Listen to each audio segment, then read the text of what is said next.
जीत के खातिर जो नून चाहिए, जिसमें उबाल हो ऐसा खून चाहिए।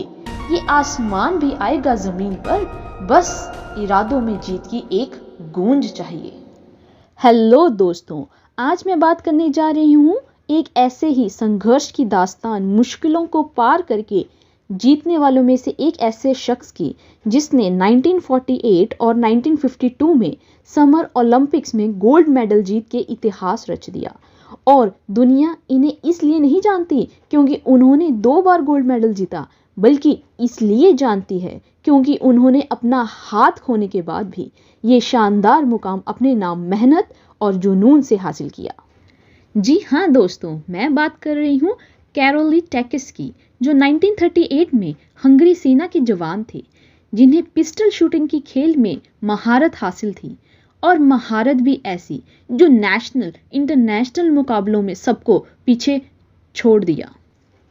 कैरोली के इस जीत के सिलसिले को देखते हुए हंगरी के सभी देशवासियों को पूरा विश्वास था कि 1940 में होने वाले टोक्यो ओलंपिक में कैरोली गोल्ड मेडल जरूर जीत के लाएंगे और देश का नाम रोशन करेंगे।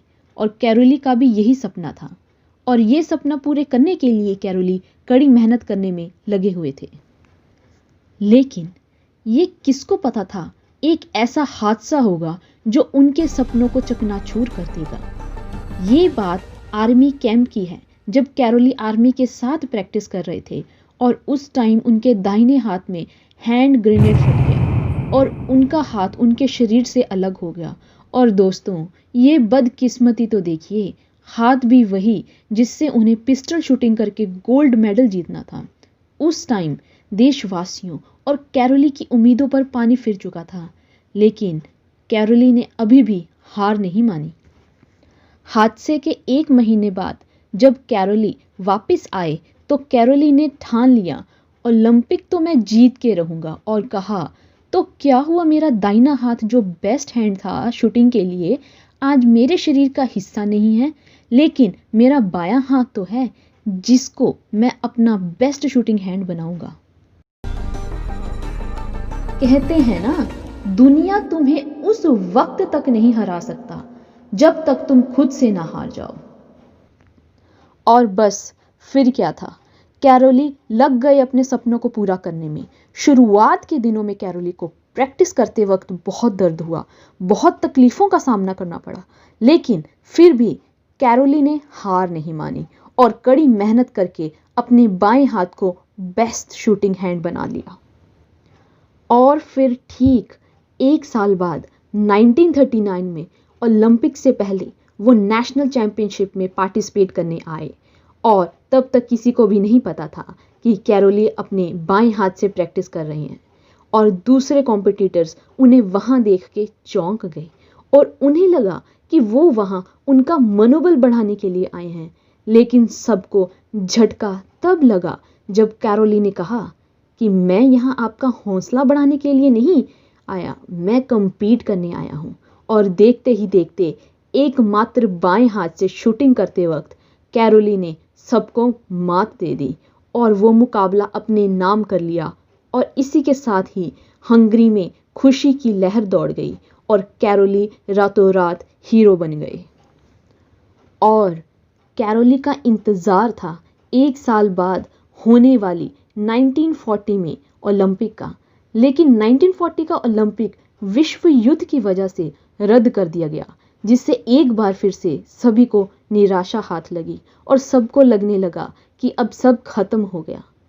लेकिन कैरोली हार मानने वालों में से नहीं थे। कैरोली ने अपनी प्रैक्टिस 1944 ओलंपिक के लिए जारी रखी, लेकिन एक बार फिर विश्व युद्ध की वजह से ये भी ओलंपिक रद्द हो गया। धीरे धीरे कैरोली की उम्र भी उनका साथ छोड़ रही थी, लेकिन इसके बावजूद उन्होंने हार नहीं मानी और आखिरकार 1948 ओलंपिक में अपने से काफ़ी जवान और जोशीले कॉम्पिटिटर को हराकर अपना और अपने देश का सपना पूरा किया और शूटिंग में गोल्ड मेडल लेके आए। लेकिन दोस्तों, कैरोली कहाँ रुकने वाले थे। कैरोली ने 1952 ओलंपिक में भी पार्टिसिपेट किया और इतिहास दोबारा रच दिया गोल्ड मेडल लेके। दोस्तों, हम अपनी लाइफ में जो भी कर रहे हैं, कैरियर से रिलेटेड चीज़ों की बात करें, कई बार उस समय ऐसा मोमेंट आते हैं जब हम अंदर से बहुत ज़्यादा मोटिवेट होते हैं, बहुत एनर्जी होती है, और कई सारे ऐसे मोमेंट भी होते हैं जब हम सारे डीमोटिवेट हो जाते हैं। अंदर से ऐसा लगता है कि हम कर भी पाएंगे या नहीं कर पाएंगे, हमसे हो भी पाएगा या नहीं हो पाएगा। फीलिंग्स और इमोशंस हम पे हावी होने लगते हैं, मन करता है कि क्विट कर दें। ऐसी सिचुएशन में जब भी हिम्मत टूटने लगे तो बस एक बार कैरोली टेकस की जर्नी को याद कर लेना, हिम्मत खुद ब खुद आ जाएगी। दोस्तों, अगर आपको ये ट्रू मोटिवेशनल स्टोरी इंस्पायर करने में थोड़ी भी हेल्प करे तो लाइक, कमेंट और सब्सक्राइब ज़रूर करें।